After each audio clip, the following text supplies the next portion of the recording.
perform. It is really tough, Chris. There is no way in the world a young player can ever practice for this type of situation. All right, here's that non-winner. He is 25 years old, 6'3", 195. Never worse than 17th throughout the El Paso Open. And that first television career shot. Here it is. I hope it's a good one for his sake.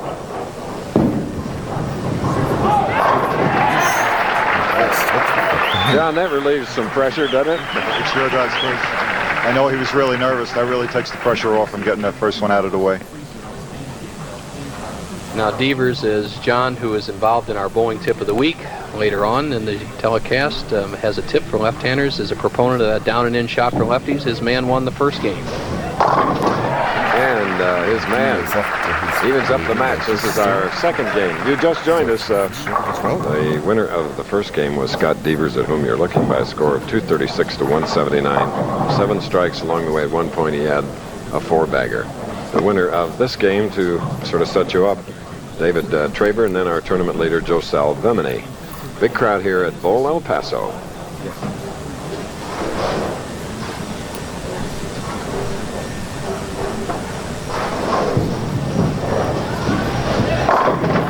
Oh, that was Petraglia smooth.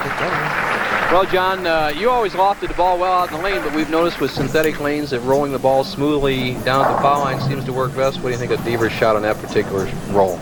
Well, Bo, right now I think Devers is in great shape. He's figured out a terrific angle to the pocket that's making him carry much better than, say, Stayrook did the first game, and that can be the deciding factor on this pair.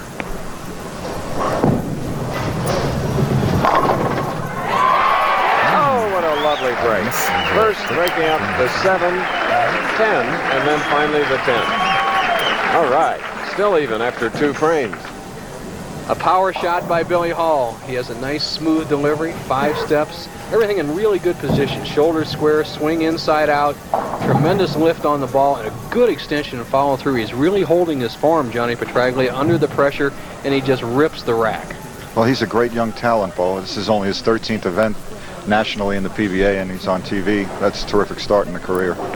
And right now he's waiting for his bowling ball to return. We have 40 lanes here at Bowl El Paso, but apparently lanes 29 and 30 do not want to return the ball. Now watch the action of the head pin. That's the key pin in this shot. This is Billy Hall's second frame. Goes to the left sideboard, drives out the 7, then kisses out the 10. Tremendous lift and power, and he stays even with Scott Devers through 2 frames. Billy Hall, his best finish prior to this week was 28th in North Olmsted, Ohio, at the Budweiser Open.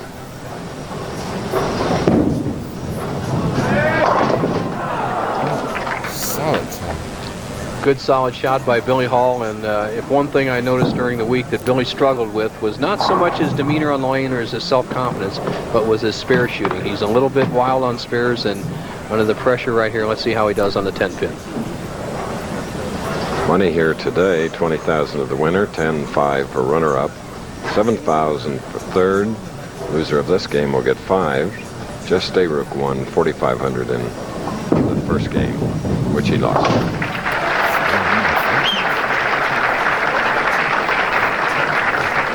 Johnny Petraglia, when I asked Scott Devers what he thinks about when he bowls, he says, I just bowl the pins, not my opponent. Are you a proponent of that type of style on television? When I'm on TV, Bo, I always try to eliminate the person that I was bowling. I think that beating yourself is the one way to lose, and if you just bowl your game, the breaks will even out. Second point here is we see Devers leaving the 3-5-9, a difficult spare for a lefty for sure, as the overhead shows you him lighting the ball just a little bit wide, not getting hardly any hook at the back end. John, he's such a good spare shooter. Do you think that's just because he throws that straight ball? I think that anybody that doesn't throw a very powerful ball becomes a very good spare bowler over the years, because they realize that will have to be the strong point of their game. And we showed him how to miss that one, right, Chris? We sure did. We sure did, guys.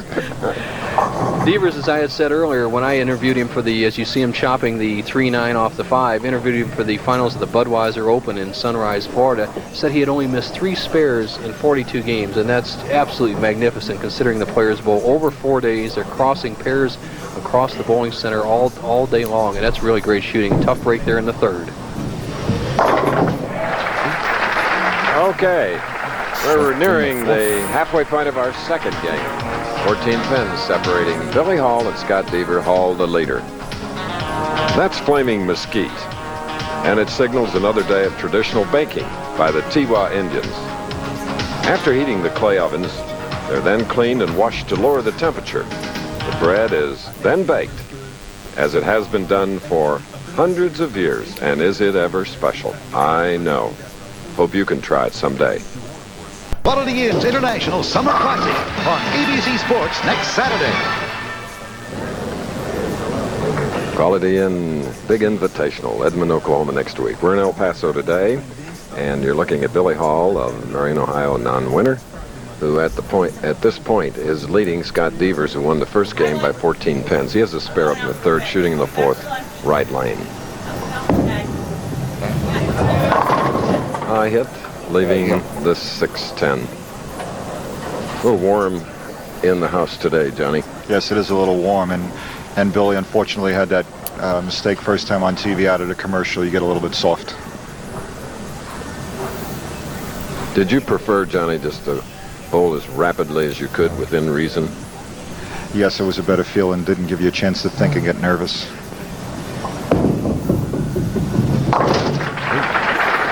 All right. Okay, earlier we asked Billy Hall how he developed his bowling game. Chris? Well, I started at age 12 in the junior program, worked up to the men's league and then into the regional program. This is my 12th national tournament in a row, and my dad started me into bowling, so he's been a big influence on my game, and looking forward to having some fun today. Okay, voice of Billy Hall. He loved that strike in the fifth frame as we go to Nelson Burton. And here's a man who is making his first championship round appearance. Dave Traber, a little bit apprehensive going out there? No, I'm not. I feel comfortable. I bowled a couple of TVs back home and in the regionals, and I'm ready. Well, he's got a great attitude, Chris, and he may be another right-hander out there competing in the semifinals. And Scott Devers now has just cut Billy Hall's lead to 2 pins in a very impressive shot.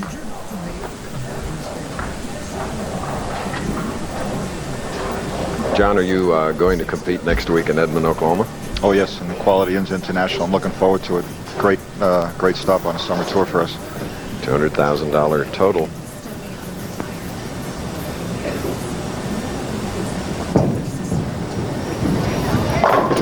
Three-bagger for Scott Deaver with strung 4 in his first victory. 236 to Jess Stayrook's 179. Well, for the statistic buffs, the man who has been leading after 5 frames this year has won 77% of the matches. So right now, Billy Hall was that man leading after 5 frames, but with that double by Scott, Hall has fell in arrears by 2. Oh, a very important strike for the right-hander. Doubling, 5th and 6th, now with that 2-pin lead and moving over to the left side to hopefully increase it to 12. After us, ABC's Wide World of Sports. Champ Gianfranco Rossi meets schoolboy Darren Van Horn in the IBF Junior Middleweight title fight. Plus, and get this, for the first time in this year's Tour de France, American Greg LeMond has dramatically taken over the lead. Greg now wearing the traditional leader's yellow jersey. So that'll be a part of Wide World today. And a turf race from Atlantic City, Caesars International Handicap. Chris, and I'll give you the winners of that race, or my predictions in a little bit, but right now Billy Hall has run into big trouble here in the 7th frame. When he could have taken a 12-pin lead, he kind of goes over the top of the ball, and he has the 4, 7, 6, 7, and all he can do is shoot for the 4, 7, get the best count he can, because he doesn't want to throw away pins on a double and stay close in the match.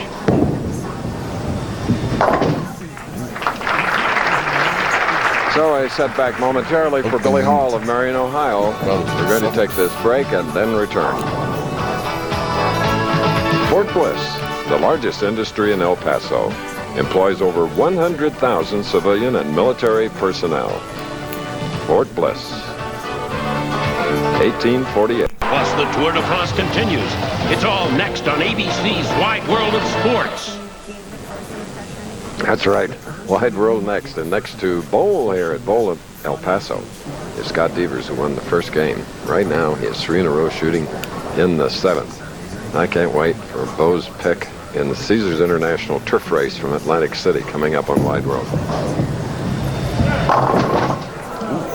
All right, 6-pin. Well, an easy spare for Devers here, and he can maintain a 12-pin lead in the match. Chris, now as Devers quickly up with another ball, and you know Johnny Petraglia, even with his accuracy, he still goes to a higher surface friction ball for spares. Well, sometimes, especially if the track is drying out on the right, you want to use a ball that'll get through the heads to get across the lane at the 7-pin. It was not the 6-pin. Maybe it's the number 6 horse in the field that's going to win in Atlantic City. Well, you're pretty close, Chris. It's a 6-to-1 shot, and it's mark of distinction. And he's not the favorite. The favorite is Steinlen going off at 8-to-5. And I'll tell you why mark of distinction is so good. He's bred to go the long distances. It's a 1 3/16. He's an English horse, and they've bred on turf, and this is a turf race. So bet your money. Mark of distinction. And Scott Devers showing his skills here this afternoon with another strike, this one in the 8th. Maintaining a 12-pin lead, but Billy Hall has 142 through 7, 8th frame now. This is where the matches really begin on a professional bowlers tour. Right now, Devers going at a 2:14 pace, Hall at a 2:02 pace. A lot of room to change around.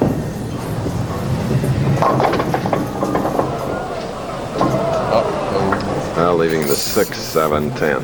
It actually got a bad break when the 9-pin fell out. It's much easier split to convert with that 6, 7, 9, 10 up there than the 6, 7, 10. He cuts right through the middle, and he really has to go for it. A little split making right here would put some pressure back on Devers.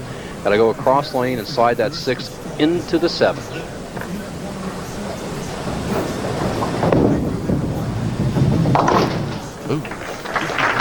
So back-to-back open frames for Marion, Ohio's Billy Hall. Disastrous at this point, trailing by 23. Meanwhile, Joe Salvemini and David Traver continue to stay loose, warming up for their matches coming up. It's perform time for Billy Hall. Must throw some strikes to win this match. 9th frame.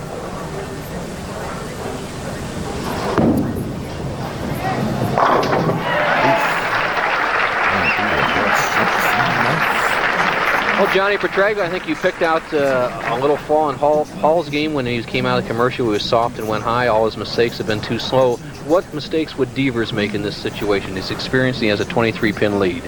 I think the mistake that Devers might make here is get a little quick and leave it wide, because he did that a few times last night on crucial shots. No mistakes today, Bo.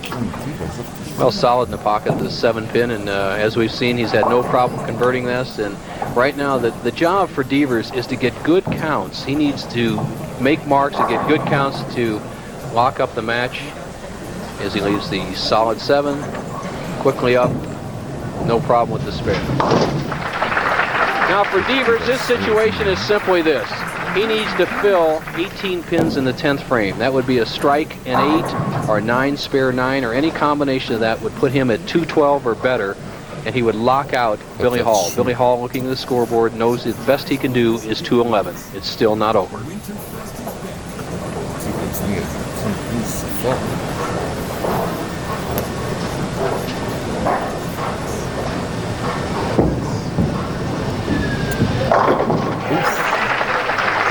All right.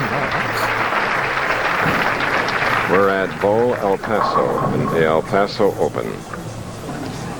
The camera style of the left-handers. I have never seen this before. Thank you, Woody Fryman. And a good style view of Scott Devers locking up the match. He only needs 8 pins on 2 balls. You saw that swing nice and close to his body, that right foot sliding within 3 inches of the foul line. And a new view for the left-handed viewers. Devers just needs 8 pins on 2 shots. All right.